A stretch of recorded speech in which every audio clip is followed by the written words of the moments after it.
people experience, I think, is a more powerful way to look at customer experience today. And it needs to be driven by authentic love for those people. And all these tools, including AI today, are just tools.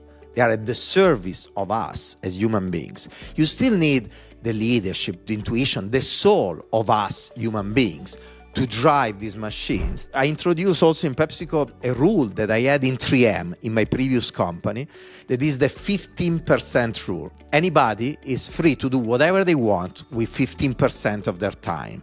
This is how Post-it notes were invented in 3M or Scotch tape. The reality is that another way to increase productivity is actually to invest in kindness that is going to increase the efficiency of the teams, the synergy of people, is going to decrease the redundancy of activities that you do exclusively to protect your back.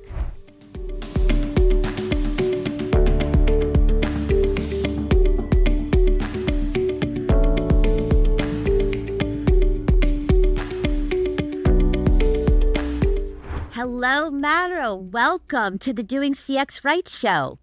Thanks for having me. Really a pleasure to be here. Well, I want you to please repeat your name because I cannot do it as eloquently. You said it right. It was perfect. Mauro Porcini. I mean, come on. That is just so beautiful. Yes, I need a name like that. But welcome. I'm so happy you are here. And please tell the audience, who are you? What do you do for a living? I am an Italian living in the United States. Now I'm proudly also an American citizen.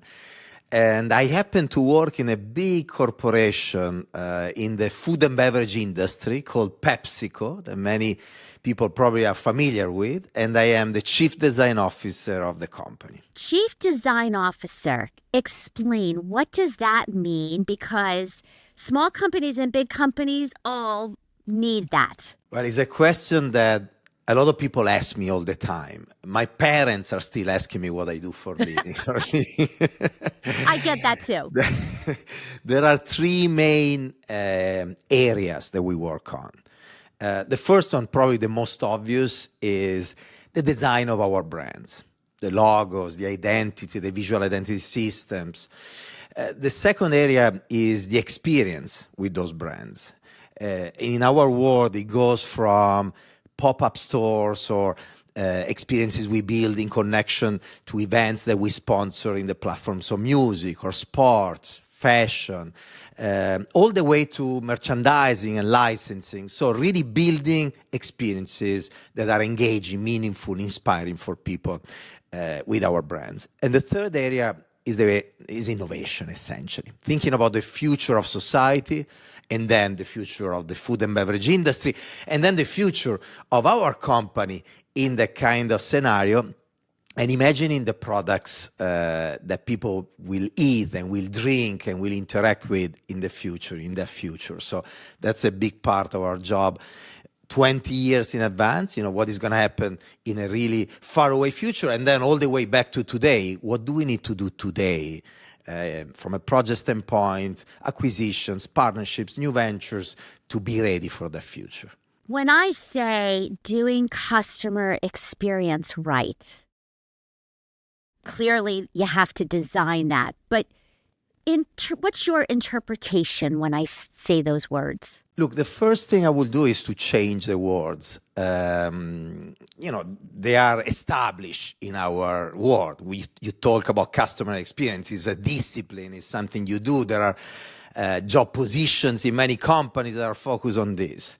I just have a problem with the word customer and the word consumer, by the way, as well. I talk about this also in my book. There is an entire chapter dedicated to this. And what is the problem? If you study design at school, you don't call those people customers or consumers. You just call them people. They're human beings. So you design for people. In business, in the business world, you call them customers or you call them consumers because you're selling them stuff. That's the business. That's the goal of your company, of you and your role. So there is a very important difference between people that look at other people as human beings and people that look at other people as customers or consumers. If you look at people as customers or consumers, you will focus everything on this idea of selling them stuff. So you will create experiences, customer experience, with the goal of selling them stuff. The idea of making this experience engaging, meaningful, relevant is anyway at the service of selling them stuff. If you instead start from the perspective of people, if you look at them as if they were your children, your parents, your siblings, your friends, then you will care. You will really care about creating something meaningful for them, relevant for them, about adding value in their life. This value could take different kind of shapes. It could be the value of convenience, of safety, of style, of fun and engagement, many different values. But you are driven by creating real value in the life of people. Now, what is the difference between the two approaches? That with the first approach, your goal is to grow your company, to really create value in the short term for your company. And so even if the experience is not extraordinary, if you succeed in creating something that is successful from a business standpoint, you're a hero for yourself, for your company. You're going to have an amazing career. If you're driven by this inner purpose of creating something really, really valuable for people, when you need to take trade-offs and compromises that often are necessary in the world of business, you are in pain. You suffer because you are really driven by creating something meaningful for people, really creating real value. So this kind of mindset will drive you to really build a plan long-term to arrive to that ideal situation, to arrive to that ideal value. And this is the most powerful competitive advantage you can build for your company. Because we live in a world where the traditional barriers to entry for big companies made of scale of production, of distribution, of communication are down, driven by globalization, new technologies. Essentially, brands like Pepsi or Lay's today compete with so many new entrants. Brands that eventually are created in a garage, that go to market using the e-commerce channel, that communicate through social media. So unless you put people at the center of everything, you create real value for people in the long term, and you are driven by people within your organization that have that kind of goal. If you don't do this, sooner or later, one of these brands will arrive and will disrupt your industry, or the collection of all of them already, together they will start to erode your market share, your brand love, and so on and so forth. So the point is, people experience, I think, is a more powerful way to look at customer experience today, and it needs to be driven by authentic love for those people, with the idea of creating something really meaningful, value that value to the life of people, and therefore, at the end, also business value. I agree. Yet it also leads me to the next question, because I'm all about people and connection and loyalty. What do you do with this AI thing that is not a person with emotion? Look, I've been always fascinated by new technologies. Already when I was at school, I happened to study design in a moment where we're moving from the analogical world, where you were designing with Pantones, pencil and pen and brushes, to the digital world where new software the computer started to arrive, and then new softwares. And even back then, a lot of people were like, in the design world, oh my God, we're going to lose our jobs. Machines will take our jobs. It's always the same thing. The reality is that things change and evolve. And all these tools, including AI today, are just tools. They are at the service of us as human beings. You still need the leadership, the intuition, the soul of us human beings to drive these machines. These machines will make our job better. They will make it more productive. They will speed up our processes. We'll get rid of a variety of different things that eventually we don't want to do because we don't add so much value. So there will be all the productivity that they will generate, and then they will increase also the quality, because they will help us having new perspective, different perspectives to what we do every day. I think the value is in the interaction between people and the machine. Imagine, once again, as a designer, but this is true for an entrepreneur, a marketing leader, for any kind of profession, when you need to innovate, you need to create something new. You are there in front of the blank page, and you need to figure out what to do. To come up with the right idea, you dig into, first of all, everything you know. Your life experience, your history, what you study, what you learn. So that's where you start from. So your life experience, by definition, influences your perspective and your ability to solve problems. On top of it, then you do research. You do market research. You read books. You talk to people. You visit customers and consumers. So you add additional knowledge that eventually can steer that direction.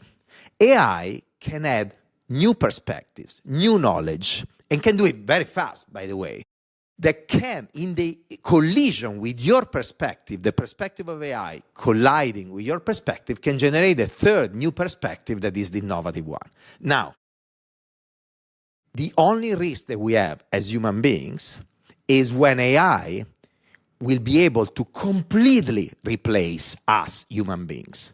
The ability to feel, to make mistakes, our intuition.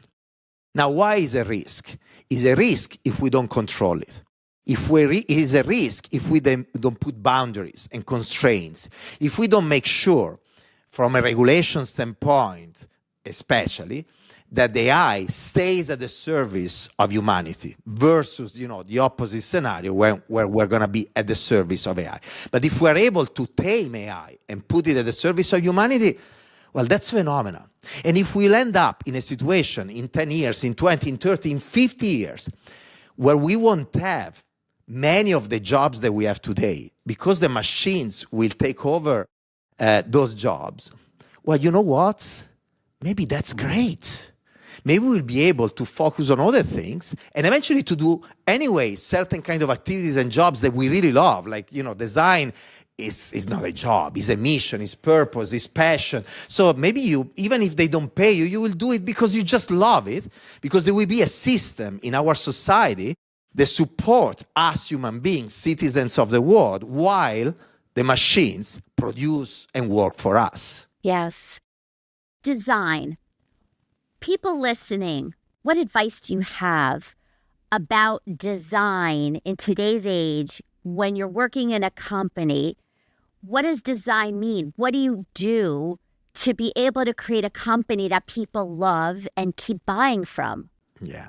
Look, a lot of people think that design is beautification of products, packaging, experiences. So it's all about style and aesthetic. Some people that have a little bit more knowledge think that design is not just that, but is this balance between that and functionality and all the intellectual and rational interaction with products, brands, and experiences. The truth is that design is so much more.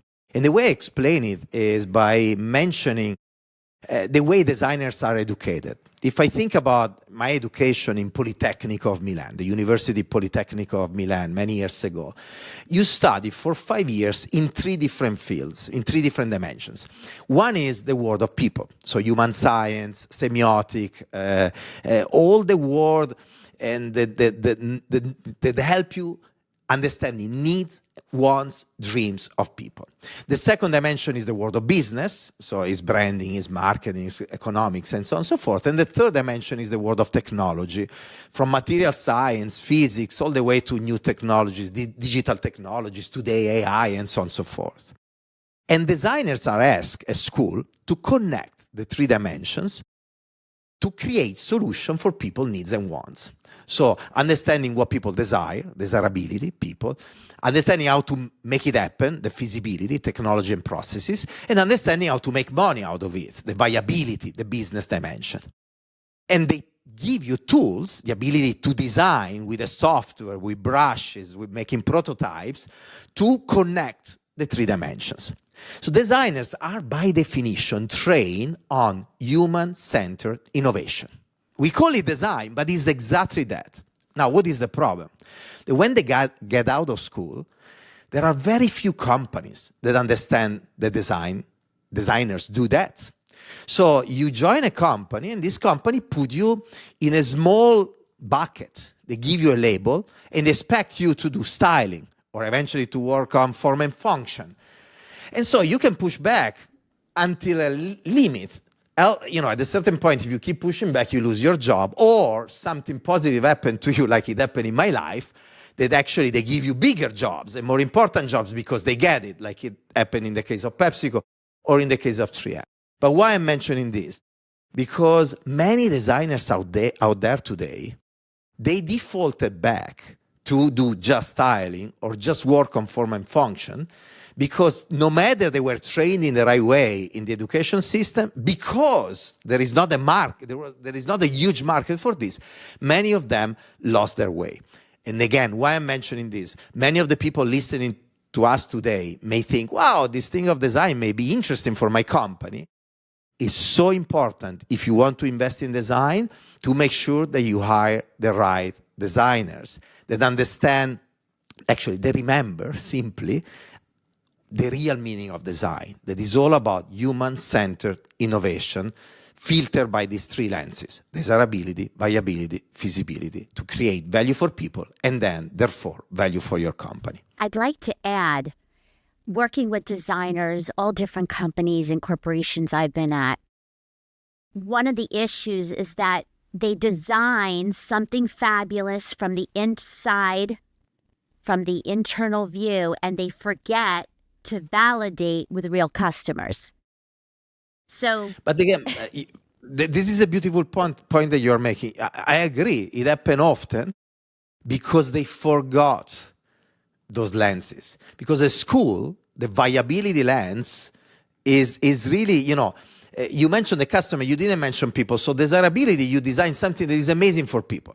But if you don't use the viability lens, so if you don't make sure that this makes sense for the customers, so the people buying the products, so it's just amazing, but you are not able to really communicate in the right way, sell it in the right way, build the right retail experience. So food, in our case, is also hospitality experience with the customer and the consumers. Then you have a problem. You have something that is amazing that society will need, but your company is not going to make money with it. So this is exactly what I meant. And you just mentioned one of the manifestations of designers that lost their way. They're just focusing on the aesthetic, the functionality, or eventually the desirability, but they're forgetting the other lenses. Yeah. Now, in a company like PepsiCo, where there's so many different product lines, how does one design? There's so many different angles. How do you bridge it all together? Or is it not meant to be? Is it supposed to be separate experiences? Look, we have really many different brands because we go from Gatorade, sport drinks, focus on athletes, to Quaker that is about, breakfast and families, Pepsi, Lay's, there is water like Aquafina or Life Water. So obviously, therefore, we need different kind of design identities and experiences for the different kind of brands. We also have many geographies. Just in design, we have 18 design centers around the world. And the reason is that we want to have what we call this glocal approach. We want to have global strategies for each of our brands, but we also want to localize. So even within one brand, even within Pepsi, you have a manifestation of Pepsi that is very different in Japan or in China from Brazil, Italy, or the United States. So there is difference even within the same brand. Say so, though, for us, it's been very, very important to have one design function with one chief design officer, combining all the regions, all the brands, because there are many things that unify all the efforts that we do. The first thing, the most important probably, is this idea of the people in love with people. That's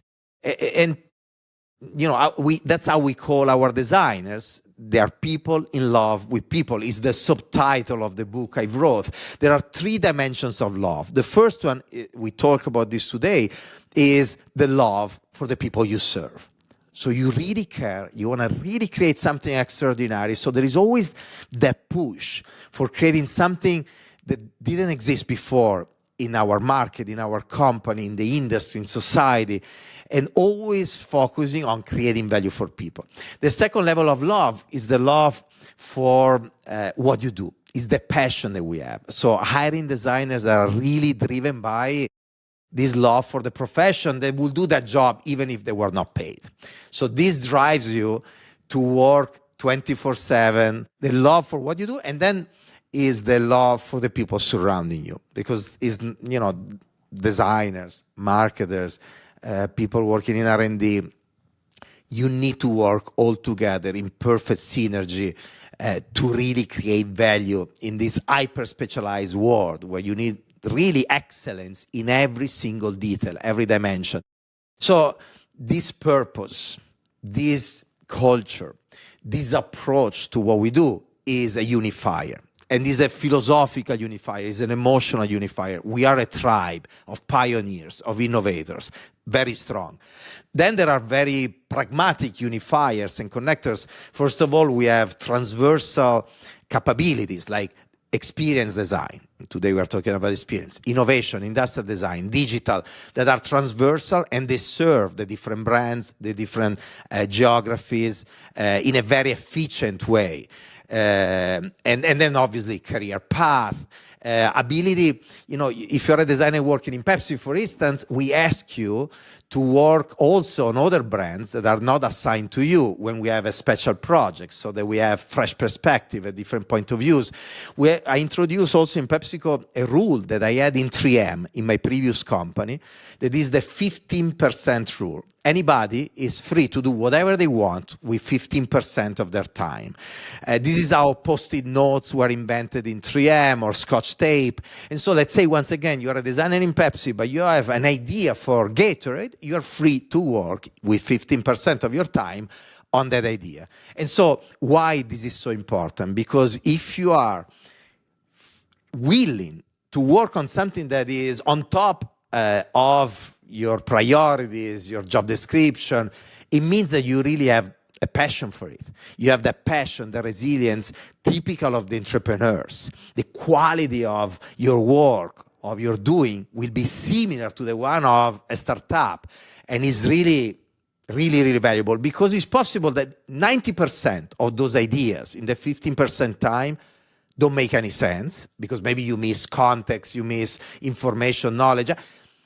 But it's enough that 10%, even 1% actually, is the right one, and you really make the difference. So this is a very powerful one for us. Oh, that is worth restating, because companies giving people the time and a little bit of freedom to be creative and to be able to let their voices be heard, that is such a good culture to manifest. I love that example, and I hope people take that and run with it in their company.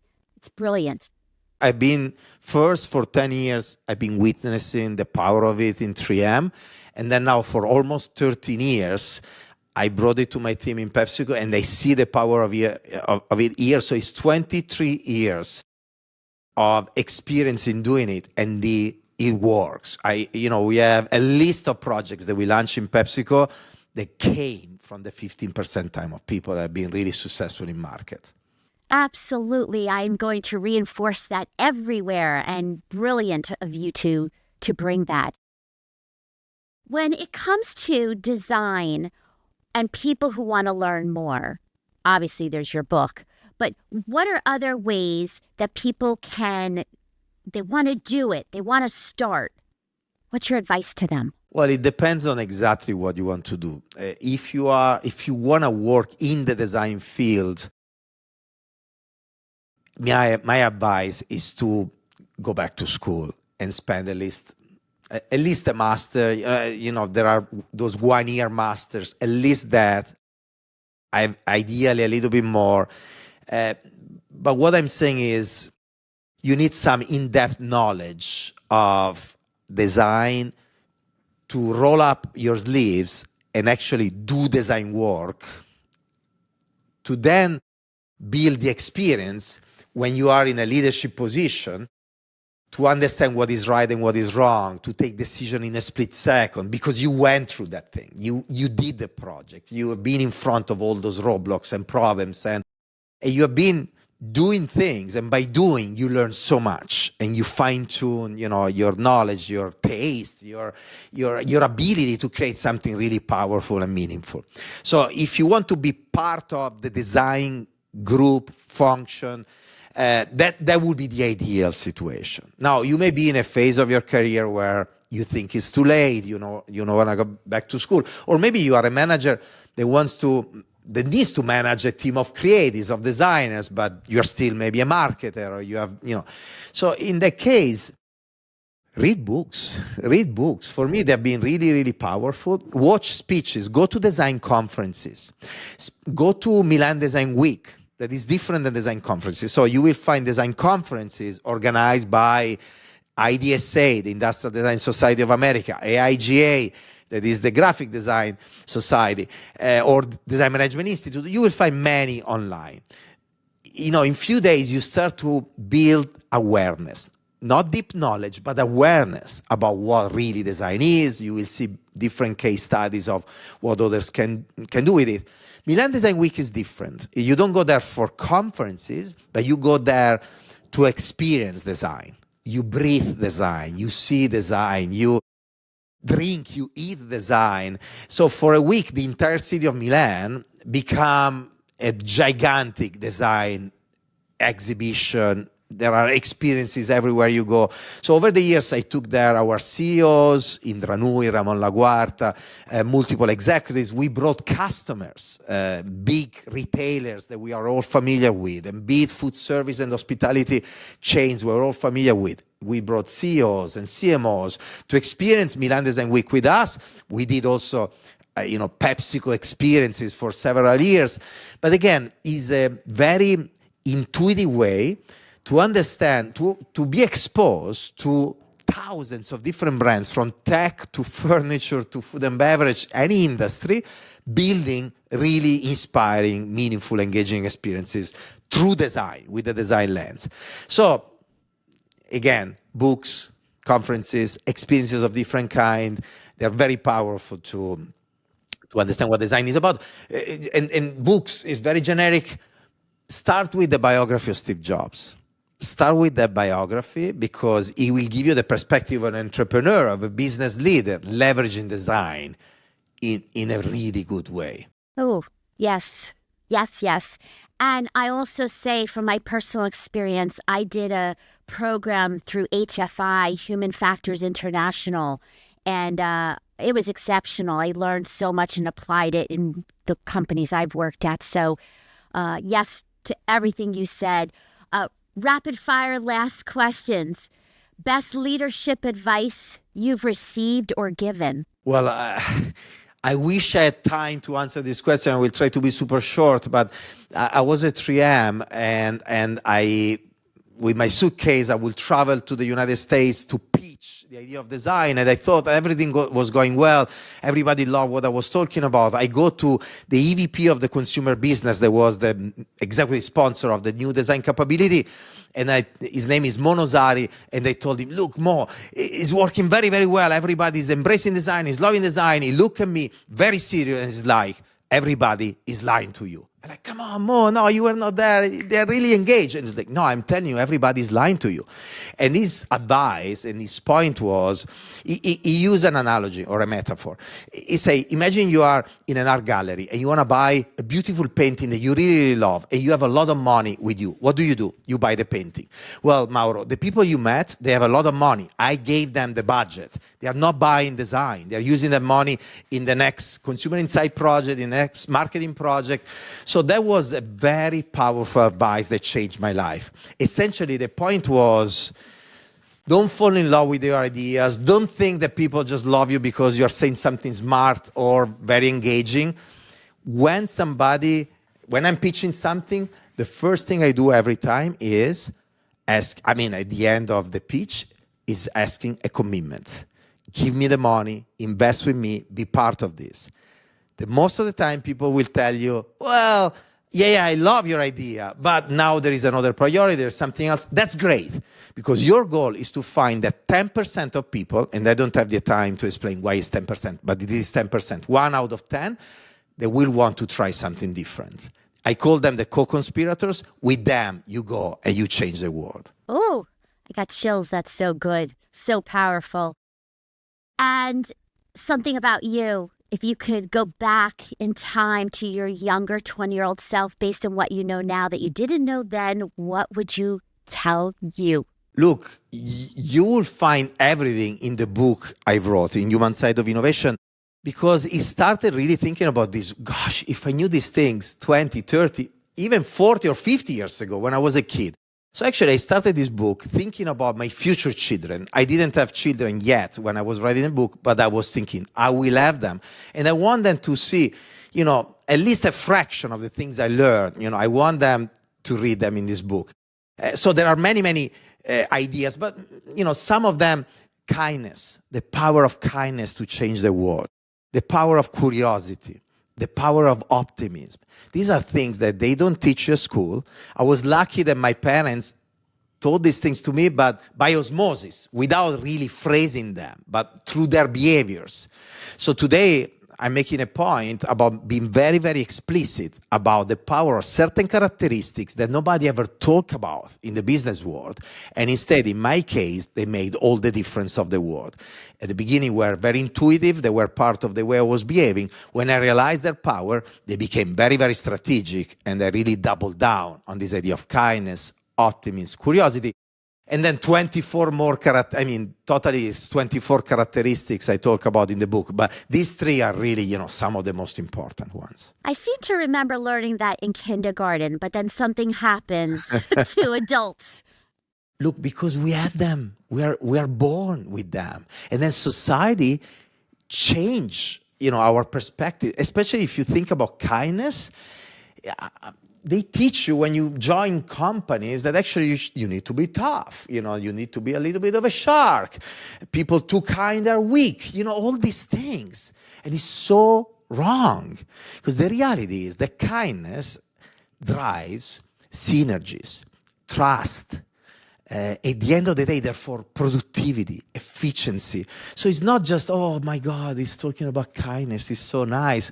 No, there is tangible, material value for companies if you embrace this idea of kindness and love and care for each other. Is material. We talk about productivity in these corporations when we cut resources, we lay off people, we cut projects. The reality is that another way to increase productivity is actually to invest in kindness that is going to increase the efficiency of the teams, the synergy of people, is going to decrease the redundancy of activities that you do exclusively to protect your back, to defend yourself from others that could stab you on the back in a moment of weakness or in a moment where you're focused on something else.